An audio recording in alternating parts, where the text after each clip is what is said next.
আন্দালিব রহমান পার্থ। অনেকেই জানেন না তিনি শেখ পরিবারের গুরুত্বপূর্ণ একজন সদস্য। মাননীয় প্রধানমন্ত্রী শেখ হাসিনা তার খালা এবং শেখ সেলিম তার মামা। ঢাকার মেয়র শেখ ফজলে নূর তাপস পার্থর ভাই। শুধু তাই নয়, আন্দালিব রহমান পার্থ শেখ হাসিনার ভাই শেখ হেলালুদ্দিনের মেয়ের জামাই। তার মানে শেখ হেলালুদ্দিন আগে ছিলেন মামা, এখন শ্বশুর, আর শেখ তন্ময় তার শালক। তার শ্বশুর শালক দুজনেই বাগেরহাটের এমপি। পার্থর স্ত্রীর নাম শেখ সাইরা রহমান। তাদের দুটি মেয়ে রয়েছে। পার্থর বাবা নাজিউর রহমান মঞ্জুর জাতীয় পার্টির প্রতিষ্ঠাতা এবং চেয়ারম্যান ছিলেন। পার্থর মায়ের নাম শেখ রেবা রহমান। প্রধানমন্ত্রী আমার খালা হয়। বঙ্গবন্ধু শেখ মুজিবুর রহমান সাহেবের বড় বোন আমার নানু। প্রধানমন্ত্রী আমার খালা হয়।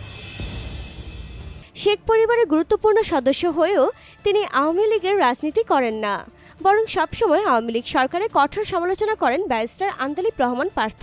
2008 সালে ভোলা 1 আসনের এমপি হয়ে সংসদে জ্বালাময়ী বক্তব্য দিয়ে রাতারাতি পরিচিতি পান আন্দালিব রহমান পার্থ। পরে একের পর এক টিভি টক শোতে তার মত প্রকাশ করে তরুণদেরও মন জয় করে নেন আন্দালিব রহমান পার্থ। তার দলের নাম বাংলাদেশ জাতীয় পার্টি, সংক্ষেপে বিজিবি। 2008 সালে পার্থর বাবার মৃত্যু হলে তিনি দলটির চেয়ারম্যান নির্বাচিত হন। আন্দালিব রহমান পার্থ 20 এপ্রিল 1974 সালে জন্মগ্রহণ করেন। তিনি রাজনীতিবিদ, শিক্ষাবিদ, আইনজীবী ও সাবেক সংসদ সদস্য এবং ঢাকায় অবস্থিত ব্রিটিশ স্কুল অব ল এর অধ্যক্ষ। আন্দালিব রহমান পার্থ এলএলবি করার জন্য লন্ডনে যাওয়ার আগে প্রথমে সেন্ট জোসেফ উচ্চ বিদ্যালয়ের এবং পরবর্তীতে গভর্নমেন্ট ল্যাবরেটরি হাই স্কুলের ছাত্র ছিলেন। ছাত্র জীবনে তিনি ছিলেন একজন প্রখর মেধাবী ছাত্র। তো ডিয়ার ভিউয়ার্স, আন্দালিব রহমান পার্থকে নিয়ে আপনাদের কি মন্তব্য? নিচে অবশ্যই কমেন্টস লিখে জানাবেন আপনার মূল্যবান মতামত। আপনারা দেখতে পাচ্ছেন সাড়া পেয়েছেন আন্দালিব রহমান পার্থ এবং তিনি হাত দিয়ে সবাইকে ইশারা করছেন। তার আশেপাশে যে ভক্ত আর ফ্যানগুলো রয়েছে তারা সবাই অনেক বেশি খুশি, কারণ অনেক দিন রিমান্ডে থাকার পর ছাড় পেয়েছেন আন্দালিব রহমান পার্থ। আন্দালিব রহমান পার্থ 3টি এক্সক্লুসিভ ভিডিও আমাদের হাতে এসে পৌঁছেছে। দয়া করে পুরো ভিডিওটি দেখুন এবং আন্দালিব রহমান ছাড়া পেয়ে কি জ্বালাময়ী ভাষণ দিলেন সেটা অবশ্যই আপনারা দেখবেন। তাহলে চলুন দেখে আসি কি বললেন আন্দালিব রহমান পার্থ। এই মুহূর্তে বাংলাদেশ যে অন্তর্বর্তীকালীন সরকার চাচ্ছে, সেখানে আপনি কি ধরনের সরকার চাইছেন এবং কি ধরনের সরকার গঠন করবেন পরবর্তী বাংলাদেশের জন্য? এই বৈষম্য বিরোধী আন্দোলনে এতগুলি মানুষের তাজা প্রাণ তার যাওয়ার বিনিময়ে আমরা যে যা পেয়েছি, কোনোভাবেই আগে যা ভুল হয়েছে সেটা করা যাবে না।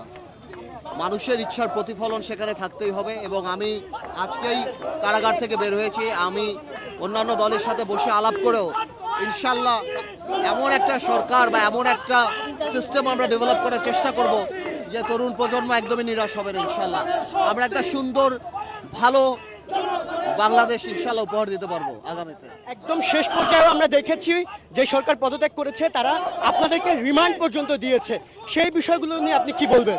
না, এটা শুধু আমাদের ব্যাপার না, আমাদের তো রিমান্ড দিয়েছে। এই সরকার তো হাজার হাজার মানুষ হত্যা করেছে, তো এইটা এই তুলনায় আমাদের স্যাক্রিফাইস অনেক নগণ্য। তরুণদের যে চাওয়া, আসলে তাদের গণতন্ত্র থাকবে, মানবিক অধিকার থাকবে, মত প্রকাশের অধিকার থাকবে, সেটা আপনার দলের পক্ষ থেকে আসলে কি ধরনের পদক্ষেপ থাকবে? সবসময় গণতান্ত্রিক চিন্তা চেতনায় বিশ্বাস করি এবং সেভাবেই কাজ করি। আর আওয়ামী লীগের বিরুদ্ধে আমাদের সবচেয়ে বড় ব্যাপারটাই ছিল আওয়ামী লীগ স্বৈরাচারী সরকার ছিল এবং গণতন্ত্রের নামে তারা স্বৈরাচারের চরম অবস্থায় পৌঁছে গিয়েছিল। তো ইনশাল্লাহ আপনারা দোয়া করবেন। বাংলাদেশকে অভিনন্দন। বাংলাদেশ একটা নতুন সূর্য, নতুন দিগন্তে দেখতে পাচ্ছে। এখন সামনে আমরা সবাই মিলে কিভাবে একটা নতুন সুযোগ বাংলাদেশকে সৃষ্টি করতে পারি বাংলাদেশের মানুষের জন্য, সেটার জন্য আল্লাহর কাছে দেশকে যে উপহার দিয়ে সত্যি কথা বলতে রাজনীতিবিদ হিসেবে তো আমরা দিতে পারি এবং আমরা চাই যাতে এই ব্লকের সঠিক সম্মান আমরা দিতে পারি। আমরা আগামীতে একটা ভালো রাষ্ট্র এই জাতিকে দিতে পারি। আমরাও 17 বছর অনেক কষ্ট করেছি, অনেক কিছু করেছি, হয়তো কাঙ্ক্ষিত লক্ষ্যে পৌঁছাতে পারি নাই। মহান আল্লাহ হয়তো এতগুলি রক্ত মাধ্যমে এই জিনিসটা আমাদেরকে দিয়েছে। আমি একদিকে অবশ্যই কামনা করি, অন্যদিকে এই দুঃখের মধ্যেও জাতিকে অভিনন্দন যে জাতি একটা ইনশাআল্লাহ নতুন বাংলাদেশ দেখতে পাবে সামনে। আন্দালিব আন্দালিব রহমান পার্থ হচ্ছে আওয়ামী লীগের একটি বিশেষ গুরুত্বপূর্ণ সদস্য, কিন্তু তিনি কখনোই আওয়ামী লীগের সুনাম কখনোই গাননি। তিনি সবসময় কথা বলেছেন আওয়ামী লীগের বিরুদ্ধে, তিনি সবসময় কথা বলেছেন অন্যায়ের বিরুদ্ধে, আর এই জন্যই আওয়ামী লীগ থাকা অবস্থায় তাকে রিমান্ডে নেওয়া হয়েছে।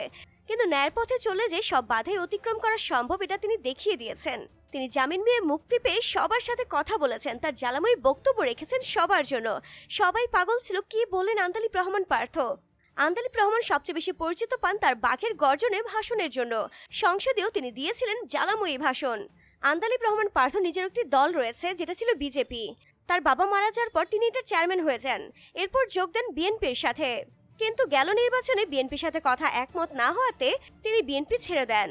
কিন্তু তারপরও তিনি অন্যায়ের বিরুদ্ধে কথা বলে গেছেন সব সময়। তার রয়েছে অনেক বেশি ভক্তবৃন্দ, সবাই তাকে নিয়ে উল্লাস করছে, সবাই অনেক বেশি খুশি হয়েছে তার মুক্তিতে। তো ডিয়ার ভিউয়ার্স, আন্দালিব রহমান জ্বালাময়ী ভাষণ শুনে আপনার কি মন্তব্য? আর আপনি কি চান আন্দালিব রহমান প্রধানমন্ত্রী হোক? অবশ্যই তা কমেন্টস করে জানাবেন, আর ভিডিওটি অবশ্যই শেয়ার করতে ভুলবেন না।